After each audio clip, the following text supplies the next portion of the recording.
Para empezar el tema, lo primero que tenemos que saber es qué es el petróleo. El petróleo es un líquido inflamable aceitoso de origen natural que se compone principalmente de una mezcla de hidrocarburos y otros compuestos. Puede llegar a encontrarse en manantiales y charcas, pero normalmente se encuentra debajo de la superficie de la tierra. Este se extrae por medio de perforaciones de los pozos. Antes también se conocía como aceite mineral y cuando está sin el proceso de refinación se conoce como petróleo crudo. Los compuestos que componen a este petróleo son alifáticos, alicíclicos, olefinas, acetilenos, aromáticos y hidrocarburos. Algunos compuestos alifáticos serían el metano, que se utiliza en las estufas, el propano, con una estructura de CH2H6, el propano con una estructura de C3H8 y el butano con una estructura de C4H10.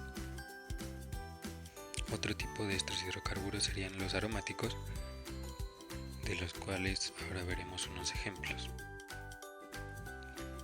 Están el fenilo, el bencilo, el naftaleno y el antraceno. El metano tiene una geometría electrónica tetraédrica, al igual que su geometría molecular, y todos sus enlaces son covalentes no polares y todos son sencillos. El propano tiene igual enlaces covalentes no polares sencillos y todos sus átomos centrales tienen una geometría electrónica y molecular tetraédrica, como observamos en la imagen. Las geometrías moleculares del etanol son tetraédricas en los carbonos centrales y angular en el oxígeno. En el OH tenemos un covalente polar y todos los demás enlaces son covalentes no polares. En el ciclohexano, tanto la geometría electrónica como molecular es tetraédrica para todos los carbonos centrales y todos los enlaces son covalentes no polares. No es una molécula plana. El benceno es completamente plano y tanto su geometría electrónica como molecular es plana trigonal para todos los carbonos. Todos sus enlaces son covalentes no polares sencillos intercalados con dobles. El etilbenceno es prácticamente un benceno que además tiene un grupo funcional etil en el que ambos carbonos tienen geometría tetraédrica y los enlaces de estos son no polares sencillos. Los 10 carbonos centrales del naftaleno tienen geometrías planas trigonales y sus enlaces son intercalados dobles y sencillos, pero todos son no polares. Es una molécula plana. Como el benceno, el dimetilbenceno tiene enlaces no polares dobles y sencillos intercalados, pero en la posición 1 y 2 tiene metiles, cada uno con geometría molecular tetraédrica. Por último, el agua, cuya geometría electrónica es tetraédrica, pero por los pares de electrones, la molecular es angular. Sus dos enlaces son covalentes polares y ambos son sencillos. Polaridad molecular es la suma vectorial de los momentos dipolares de los enlaces individuales. Ya sé que no se entendió nada, por lo que lo veremos con un ejemplo. Tomaremos el metano, aunque sucede lo mismo con los demás. El carbono es más electronegativo que los hidrógenos, por lo que todos los dipolos apuntan hacia él. Sin embargo, ya que tienen la misma magnitud y van en direcciones opuestas, se cancelan, haciendo que el momento dipolar general sea igual a cero y la molécula sea polar. Lo mismo pasa con el resto de los hidrocarburos, menos con el etanol, que lo veremos más tarde. Es importante recordar que la geometría molecular es la que nos va a indicar si se cancelan o no los dipolos. Antes de hablar de etanol, debemos saber que las fuerzas intermoleculares son mucho más débiles que los enlaces. Sin embargo, porque son muchas, su contribución es importante y nos ayudan a determinar las propiedades físicas de las moléculas. En el caso de las moléculas apolares, como las que ya mencioné, las únicas fuerzas intermoleculares que tienen son las fuerzas de dispersión de London, que están presentes en todas las moléculas. Entre mayor sea el volumen y la superficie, mayor va a ser su fuerza de dispersión. Si analizamos el etanol, veremos que a diferencia de los otros hidrocarburos, tiene un enlace OH, el cual le permite generar puentes de hidrógeno, que son un tipo de fuerza dipolo-dipolo, por lo tanto el etanol es polar y sus fuerzas son London, dipolo-dipolo y puentes de hidrógeno. Todas las moléculas apolares no se solubilizan en agua, mientras que las polares sí. También, entre más fuerzas intermoleculares tengan, mayor es su punto de ebullición, ya que es necesario más energía para romper los enlaces. Por último, la volatilidad mide la facilidad de un componente para pasar de líquido a gaseoso y mantenerse en gas. Un compuesto volátil tiene bajo punto de ebullición y fuerzas intermoleculares débiles. Finalmente, los 8 hidrocarburos tienen densidades menores a las del agua, por las que flotarían sobre este. ¿Cuál fue el impacto social ambiental que este derrame de hidrocarburos ocasionó en el río San Juan? Al momento de que hay una fuga de hidrocarburos, crea un impacto ambiental. Al momento de que estos hidrocarburos tocan el agua, crean una disminución del contenido de oxígeno, crean sólidos y sustancias orgánicas e inorgánicas.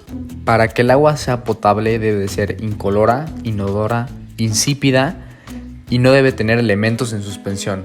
Entonces, cuando los hidrocarburos tocan estas aguas, se vuelven muy tóxicas y si una persona bebe de ellas puede tener graves enfermedades e incluso la muerte.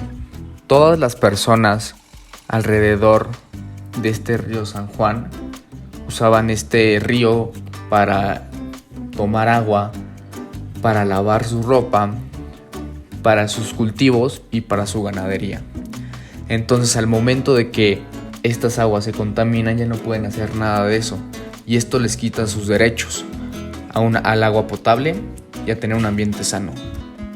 Entonces, pueden entrar en una crisis, ya que muchos de estos pobladores viven de la ganadería y también viven de sus cultivos, y esto crea un impacto social. Los procesos de separación que investigamos son el proceso de separación por diferencia de densidades y la nanomembrana propuesta por el equipo del MIT. Hasta ahora, el proceso de separación se hace mediante tanques de separación donde la gravedad hace flotar el aceite por su menor densidad y deja por debajo al agua, método que funciona parcialmente, dado que si las moléculas son grandes, la separación es completa, pero cuando queda una emulsión, es decir, finas gotas de aceite estabilizado en agua o viceversa, la separación de esta requiere el uso de agentes químicos altamente contaminantes.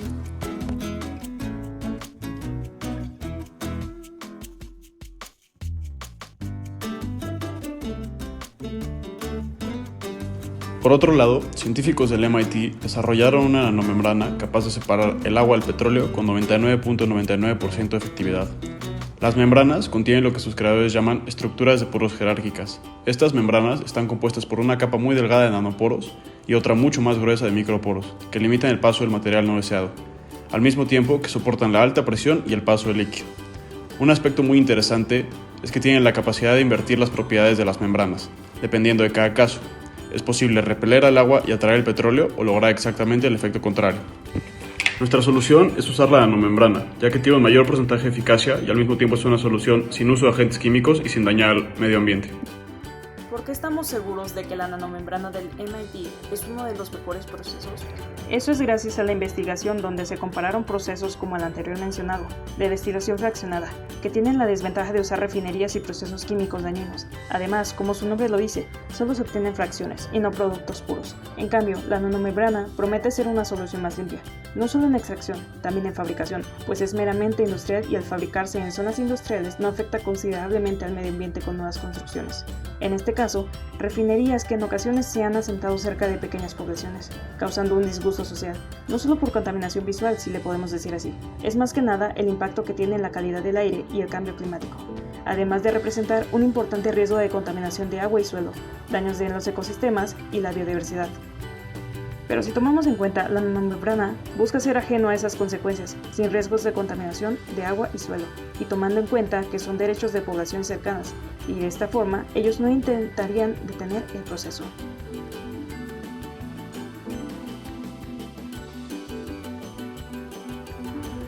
En resumen, tiene todo lo que buscamos, un espacio ambiental positivo y efectivo, y por tanto un espacio social agradable donde las comunidades no se preocuparían ni se sentirían amenazadas.